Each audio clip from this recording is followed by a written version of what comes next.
दोस्तों सबसे पहले मैं आपसे क्षमा चाहूँगा क्योंकि मैं 3 महीने के बाद फिर से पुनः चैनल पे आ रहा हूँ। इसके लिए आपसे मैं क्षमा चाहता हूँ क्योंकि इतना ज़्यादा व्यस्तता है कि मैं आ नहीं पा रहा हूँ, वीडियो बना नहीं पा रहा हूँ। तो आज की वीडियो में दोस्तों हम सॉल्व करने वाले हैं ओसी प्रॉब्लम। जैसे कि मैं यहाँ पे सीरीज लगाया, सीरीज बल्ब ग्लो कर रहा है। यह है इन्वर्टर वेल्डिंग मशीन। अभी आप देख सकते हैं इसका डिस्प्ले भी सब कुछ कंप्लीट है, वॉल्यूम भी काम कर रहा है।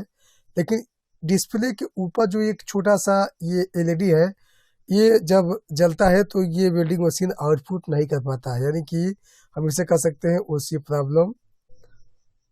तो सबसे पहले यहाँ पे जो सर्किट देख सकते हैं, यह स्पार्क होते होते हीट हो गया है। हम इसको बाद में एडजस्ट कर सकते हैं या फिर इस भाग को मैं स्किप कर सकता हूँ। मैं आपको मेन भाग को दिखाने का प्रयास करूँगा। तो आइए देख लेते हैं। तो यहाँ पे भी कुछ प्रॉब्लम है, मैं इसको आगे बना दूंगा। इसके बाद दोस्तों जो यहाँ से सप्लाई होकर के आता है, यहाँ पे आप देख सकते हैं इस सर्किट को मैं बाहर निकालूंगा और देखूंगा कि ये काम कर रहा है कि नहीं, यानी कि जो बल्ब जल रहा था वो बंद हुआ कि नहीं। अगर बंद नहीं होगा तो कहीं और से भी फॉल्ट है। यहाँ पे मैं सीरीज बोर्ड में अपने वेल्डिंग मशीन को लगाया, उसके बाद अब यहाँ पे देखेंगे हम नो सेम प्रॉब्लम है, यानी कि ये प्रॉब्लम ऊपर के सेक्शन से नहीं है, यह प्रॉब्लम है मॉसफेट या डायोड के सेक्शन से। सॉकेट को पेट्रोल से साफ करने के बाद फिर से मैं दोबारा लगा दे रहा हूँ क्योंकि इस सॉकेट में भी बहुत ज़्यादा जंक आ गया था। और इसके आसपास भी मैं कुछ सफाई कर लेता हूँ।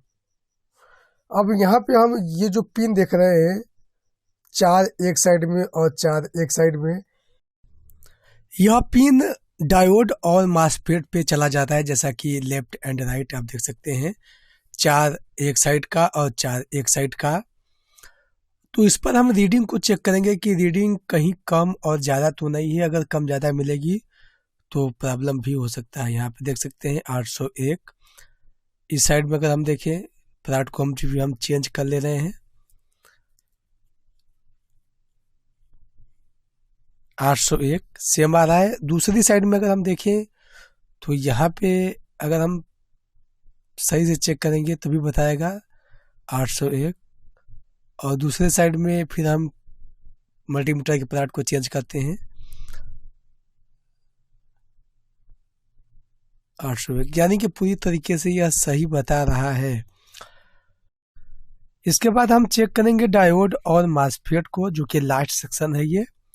अगर इसमें कम आता है, वैल्यू शो होता है और बीप की आवाज़ आती है, तो समझ लीजिए कि यह डायोड या मॉसफेट शॉर्ट है। एक साइड में लगा हुआ है डायोड और एक साइड में मॉसफेट। तो यहाँ पे ये जो है, जो भी मैं इस सेक्शन को चेक कर रहा हूँ, यहाँ पे ये किसी भी बीप की आवाज़ नहीं आ रहा है। अगर मैं वही दूसरे सेक्शन में देखूँ, यहाँ पर डायोड वाले में, अभी मैं मॉसफेट वाले में चेक कर रहा था, ये डायोड सेक्शन है,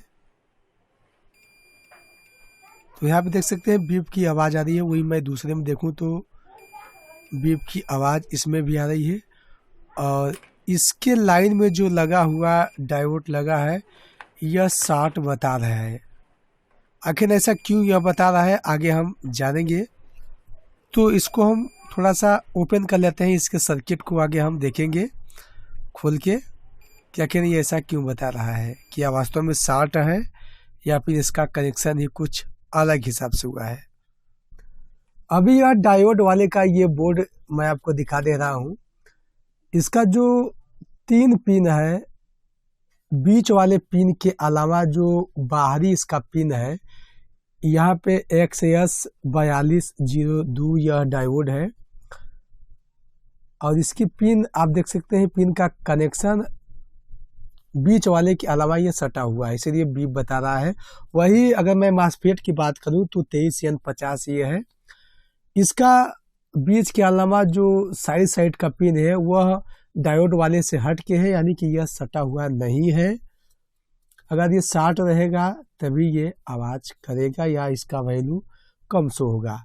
तो मैंने यहाँ पे देखा कि 60N50E का जो ये मॉसफेट है, यह 1:2:60 था, जैसा कि आप देख सकते हैं यहाँ पे बीप बता रहा है और बीप के साथ वैल्यू भी इसका कम शो हो रहा है। दूसरे साइड में भी वही हाल है, पूरी तरीके से यह 60 बता रहा है। अगर वही मैं दूसरा देखूं तो वह भी 60 बता रहा है। मेरे पास ओल्ड मास्फेट था यहाँ पे 40N 120E, मैं उसके जगह पर वही लगा दिया हूँ, उससे कोई प्रॉब्लम नहीं है। यहाँ पे जो वेल्डिंग मशीन का जो LED ग्लो कर रहा था वो अब बंद हो जाएगा। मैं यहाँ पे सीरीज बोर्ड में वेल्डिंग मशीन के कनेक्शन को दे देता हूँ, सप्लाई को। यहाँ पे देख सकते हैं इसका जो LED ग्लो कर रहा था वो बंद हो चुका है। अब मैं इसको टेस्ट करूँगा, तो टेस्ट करने के लिए मेरे पास 2 ऑप्शन है, या फिर स्पार्क या 50-55 वोल्ट के आसपास इसमें DC आउटपुट होता है सप्लाई। तो यहाँ पे स्पार्किंग मैं कर रहा हूँ, थोड़ा बहुत स्पार्किंग यहाँ पे देखने को मिला है। बहुत प्रेशर के साथ स्पार्क नहीं हो पा रहा है, इसका वजह है सीरीज बल्ब अभी चालू है। मैं डायरेक्ट कर दिया, डायरेक्ट करने के बाद अभी मैं फिर से स्पार्क करवाऊंगा, तो आप देखेंगे कि बहुत प्रेशर से ये स्पार्क करेगा, बहुत तेज़ी के साथ। फिलहाल आप ऐसा ना करें, खतरा हो सकता है। टेम्परेचर को मैं कम रख लिया और देख सकते हैं स्पार्क बहुत तेज़ी से कर रहा है। यह वेल्डिंग मशीन पूरी तरीके से कंप्लीट हो चुकी है और यह प्रॉपर तरीके से काम भी कर रही है। तो आपने देखा कि एक छोटे से फॉल्ट के द्वारा वेल्डिंग मशीन में प्रॉब्लम था, वह बन गया है। आज की वीडियो में बस यही तक। अगले वीडियो में मिलेंगे फिर आपसे एक नए वीडियो के साथ। तब तक के लिए जय हिंद, वंदे मातरम दोस्तों।